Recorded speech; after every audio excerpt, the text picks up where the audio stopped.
三綠丁，美麗不再。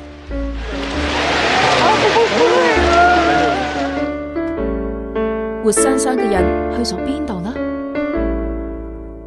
幸存嘅根本有幾夫唔明白，明明一齊走難，自己獲救啦，但太太衝到去邊度呢？再聞晚餐只係分到一個橙，佢只係記掛住妻子，祈求佢仲在生，自己有幾肚餓，又算得係乜嘢？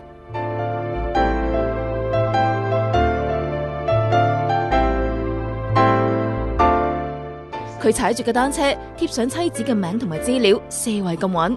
好彩大海嘯冇沖走太太張相。無論撞到啲咩人，佢都問：你有冇見過佢啊？腳步沉重，心情更沉重。諗起妻子嘅笑容，佢只係希望奇蹟可以降到妻子嘅身上。家園財產冇晒唔重要，只要人仲活着。呢一刻，佢嘅單車又再出發啦。